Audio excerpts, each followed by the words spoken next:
Hello student, कैसे आप लोग? उम्मीद करता आप लोग ठीक हो गया। आपका मेरे यूट्यूब चैनल संजीव ज्ञान गुरुकुल पर स्वागत है। आज मैं आपको क्लास 9 का गणित में त्रिभुज चैप्टर का प्रश्न वाली 7.3 का प्रश्न 2 सॉल्व करके समझाऊंगा। इस क्वेश्चन को मैं आपको बहुत ही आसानी बमीजी में स्टेप बाय स्टेप समझाऊंगा, ताकि आप सभी स्टूडेंट को इस प्रश्न का हल अच्छी प्रकार से समझ में आ जाए। ठीक है, और यदि आप वीडियो आपको पसंद आए तो प्लीज वीडियो को लाइक शेयर कर दीजिएगा, और यदि आप वीडियो पसंद आए तो सब्सक्राइब बटन प्रेस कर बेल आइकन प्रेस कर ऑल पर क्लिक कर दीजिएगा, ताकि हमारी हर पहली आने वाली वीडियो का नोटिफिकेशन आपको समय समय पर मिलती रहे। ठीक है, अब प्रश्न 2 सॉल्व करने से पहले मैं आपको एक बात कह दूं कि इस वीडियो को पूरा अंत तक देखिएगा, बीच में कभी स्किप मत कीजिएगा, नहीं तो आपको वीडियो में प्रश्न का हल अच्छी प्रकार से समझ में नहीं आएगा। ठीक है, तो देखिए प्रश्न 2 क्या कह रहा है। एडी एक समद्विबाहु त्रिभुज एबीसी का एक शीर्षलम है, जिसमें एबी बराबर एसी। ठीक है, तो दर्शाइए कि पहला भाग में आपको बोला गया एडी रेखाखंड बीसी को समद्विभाजित करता है, और दूसरा भाग में बोला गया एडी कोण ए को समद्विभाजित करता है। ठीक है, तो देखिए इस प्रश्न में आपको कोई भी आकृति नहीं दी गई है। ठीक है, हमें इस प्रश्न के कथन को पढ़ के ही आकृति खुद तैयार करना है। ठीक है, तो हम लोग क्या करेंगे, देखिए तो एडी एक समद्विबाहु त्रिभुज एबीसी का एक सिलसिला में प्रश्न बोला गया है, तो हम लोग क्या करेंगे, एक समद्विबाहु त्रिभुज एबीसी पहले खींच लेंगे। ठीक है, तो देखिए मैंने खींच लिया है, देखिए एक समद्विबाहु त्रिभुज एबीसी मैंने खींच लिया है, और बोला गया है जिसमें एडी क्या एक समद्विबाहु त्रिभुज का एक सिलसिला में। ठीक है, एबीसी का, तो देखिए एडी मैंने क्या किया, एक समबाहु त्रिभुज एबीसी का सिलसिला खींच लिए एडी। ठीक है, और आपको प्रश्न में बोला गया है उसके बाद जिसमें एबी बराबर एसी है, तो देखिए इसमें जो एबी भुजा है, ए भुजा इस भुजा के बराबर है, ये आपको प्रश्न में बोला गया है। ठीक है, मतलब प्रश्न में आपको बोला गया है कि एक समद्विबाहु त्रिभुज एबीसी है। ठीक है, एबीसी है जिसमें आपका क्या है, ए बी बराबर ए सी के। देखिए ए बी भुजा ए सी के भुजा के बराबर है, तभी तो यह समद्विबाहु त्रिभुज मैंने ये दोनों भुजा आपस में बराबर है, और बी सी भुजा असमान है। ठीक है, और एक बोला गया है ए डी एक समद्विबाहु त्रिभुज है, जो है समद्विबाहु त्रिभुज इसका क्या है, एक लंब है। ठीक है, तो हम लोग क्या किए, एक शीर्षलंब खींच लिए बी सी पर।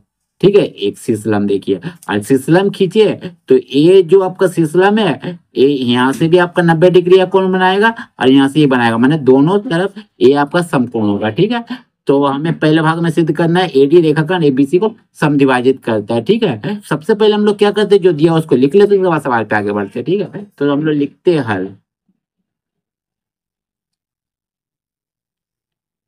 लिखते हैं दिया है।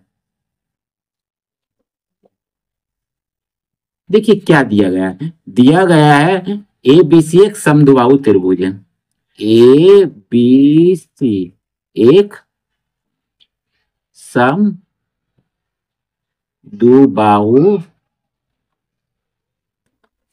त्रिभुज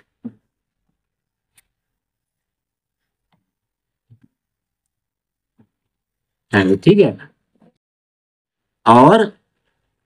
और इसमें क्या बोला गया है, ए बी बराबर है, ए देखिए ए बी भुजा ए सी भुजा के बराबर है। ठीक है, तो हम लोग लिखेंगे ए बी बराबर ए सी, तथा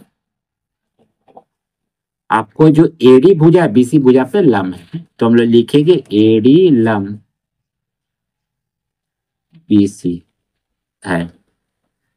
ठीक है, अब हम लोग क्या लिखेंगे, सिद्ध करना है। ठीक है, तो क्या का सिद्ध करना है, देखिए सिद्ध करना है। तो देखिए पहला भाग में आपको सिद्ध करने बोला गया है, एडी रेखाखंड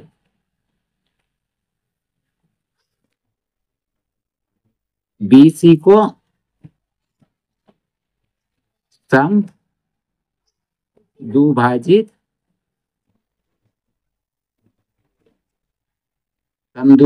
करता है,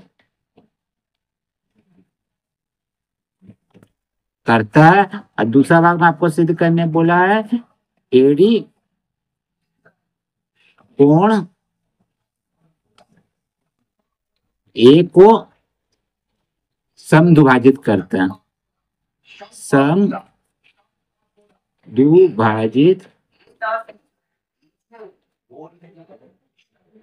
करता है। ठीक है, चलिए ये आपको दोनों सिद्ध करना है। ठीक है, अब हम लोग क्या करेंगे, इसको सिद्ध करेंगे, तो इसको सिद्ध करने के लिए हम लोग क्या लिखेंगे, प्रमाण लिखेंगे। ठीक है, तो प्रमाण में हम लोग क्या करेंगे, इन दोनों को सिद्ध करेंगे। तो पहले भाग को सिद्ध करना है, तो पहला भाग लिख दीजिए।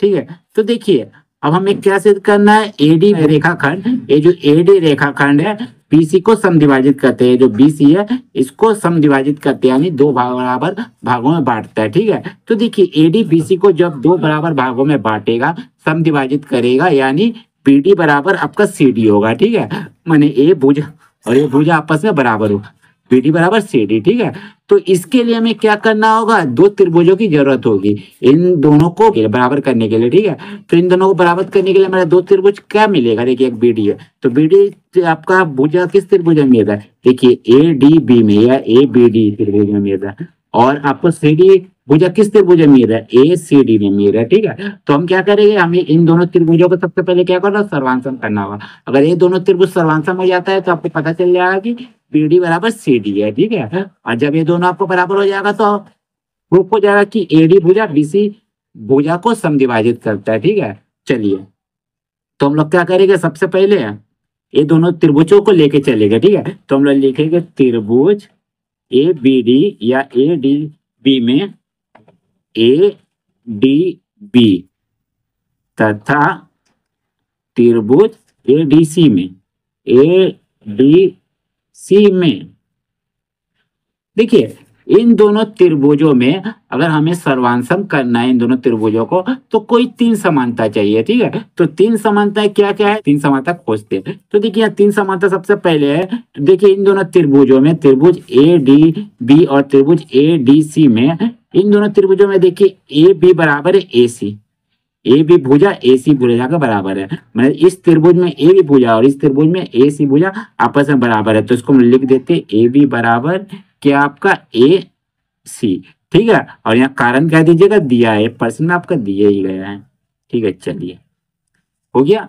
अब देखिए त्रिभुज ए डी बी और त्रिभुज ए डी सी में, इन दोनों त्रिभुजों में देखिए एक कोण और एक कोण दोनों 90 डिग्री है, यानी समकोण है। ठीक है, तो हम लोग इसको लिखेंगे कैसे, इसको एक त्रिभुज के लिए क्या कोण नाम देंगे, इस त्रिभुज का कोण का नाम देंगे कोण ए डी बी, कोण ए डी बी बराबर क्या हो जाएगा, कोण ए डी सी, कोण ए डी सी। कारण क्या देखेंगे, दोनों कोण 90 डिग्री है, दोनों कोण 90 डिग्री है। चलिए हो गया।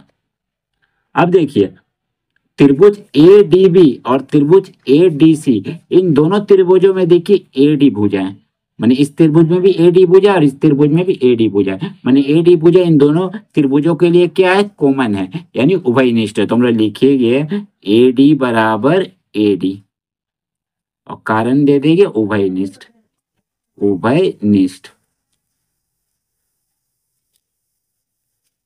ठीक है, चलिए अब देखिए इन दोनों त्रिभुजों में हमारा तीन समानताएं मिल गई। ठीक है, तो तीन समानताएं क्या मिल गई, एक भुजा एक कोण एक भुजा। ठीक है, जब तीन समानताएं मिल गई तो हम लोग कह सकते हैं कि ये दोनों त्रिभुज सर्वांशम है। किस सर्वांगसमता नियम से, साइड एंगल साइड से, मैंने भुजा कोण भुजा। ठीक है, क्योंकि दो भुजा बराबर एक कोण, तो हम लोग लिखेंगे इसीलिए साइड एंगल साइड, सर्वांग समता से, सर्वांग समता से त्रिभुज क्या लिखेंगे, A D B, A D B सर्वांशम होगा आपका त्रिभुज A D C, D C. ठीक है, और जब ये दोनों त्रिभुज आपका सर्वांशम है तो सर्वांशम है तो इसका प्रत्येक संगत कोण, अब प्रत्येक संगत भुजा आपस में बराबर होगा, माने ए भुजा इसके बराबर होगा। ठीक है, ये तो आपस में बराबर, एक कोण दोनों बराबर, तो ए भुजा भी इस भुजा के बराबर होगा, माने बी डी बराबर सी डी होगा। ठीक है, सीपी सी टी नियम से, माने सर्वांशम त्रिभुज संगत अवयव के अनुसार। ठीक है, तो हम लोग लिखेंगे इसीलिए बी डी बराबर सी डी। ठीक है, कारण दे देंगे सीपी सी टी नियम से, नियम से। ठीक है, तो हम लोग कह सकते हैं अतः ये जो ए डी भुजा है, ए डी भुजा है, ये रेखाखंड है, ए जी रेखाखंड है, रेखाखंड है, क्या करेगा आपको बीसी भुजा को दो बराबर भागों में बांटेगा। ठीक है, बीसी को दो बराबर भागों में बांटेगा, यानी समद्विभाजित करेगा, समद्विभाजित करता है, करता है। चलिए पहला भाग हमारा प्रूव्ड हो गया, तो इसको हम लोग प्रूव्ड ले देंगे, सिद्ध हो गया। ठीक है, अब हम लोग दूसरे भाग को सिद्ध करेंगे। तो देखिए दूसरे भाग के लिए लिखिए, देखिए दूसरा भाग में हमको क्या सिद्ध करने बोला, ये जो एडी भुजा है, एडी है, ये जो एडी, ये क्या कर रहा है, कोण ए को, इस कोण को क्या कर रहा है, समद्विभाजित कर रहा है। माने ये जो एडी है आपका रेखाखंड, इस कोण को ए को दो बराबर भागों में बांट रहा है, दो बराबर भागों में बांट रहा है। कैसा बांट रहा है, देखिए इधर आधा इधर आधा। अब बांटेगा क्यों, क्यों बांटेगा, क्योंकि ये दोनों सर्वांसम है। अब जब दो त्रिभुज सर्वांसम होता है, ये त्रिभुज इसका प्रत्येक संगत भुजा, प्रत्येक संगत कोण भी बराबर होगा। ये भुजा इसके बराबर है, एक कोण इसके बराबर है, ये भुजा इसके बराबर है, तो ये दोनों कोण भी बराबर होगा। जब ये दोनों कोण बराबर है तो हम कह सकते हैं कि ये दोनों कोण को अगर हम मिला देते हैं तो पूरा कोण बनता है। तो हम लोग कह सकते हैं कि ये जो एडी भुजा है, एक कोण को दो बराबर भागों में बांटता है। देखिए अगर ये पूरा कोण है तो एडी भुजा इसको दो बराबर भागों में नहीं बांटेगी, इधर आधा इधर आधा। ठीक है, तो हम लोग लिख सकते हैं। तो सबसे पहले लिखेंगे चूंकि त्रिभुज ए डी बी सर्वांसम त्रिभुज डी सी, ठीक है, इसीलिए आपका क्या हो जाएगा, इसीलिए हम लोग कह सकते हैं यहाँ कोण बी ए डी बराबर होगा आपका कोण आपका सी ए डी का। ठीक है, किस लिए होगा, सीपीसीटी नियम से। ठीक है, मतलब प्रत्येक संगत भुजा, प्रत्येक संगत भाग आपका बराबर होगा जब ये दोनों त्रिभुज सर्वांसम है। तो ठीक है, तो ये अतः हम लोग लिख सकते हैं, अतः आपका जो एडी है कोण ए को, एडी भुजा कोण ए को समद्विभाजित करता है, समद्विभाजित करता है। चलिए ये आपका सिद्ध हो गया, तो हम लोग लिख देंगे प्रूफ। ठीक है, चलिए तो उम्मीद करता हूँ यह वीडियो आपको पसंद आया होगा। ठीक है, और यदि आपको यह वीडियो पसंद आया तो प्लीज मेरे वीडियो को लाइक से सब्सक्राइब कर दीजिएगा। और यदि आपको वीडियो समझने में कोई कष्ट हो तो मुझे कमेंट कर सकते हैं। और यदि आपने इससे पिछले दिया वीडियो नहीं देखा तो मेरे डिस्क्रिप्शन के प्लेलिस्ट पे जाकर देख सकते हैं। ठीक है, तो फिर मिलते हैं नए वीडियो के साथ, धन्यवाद।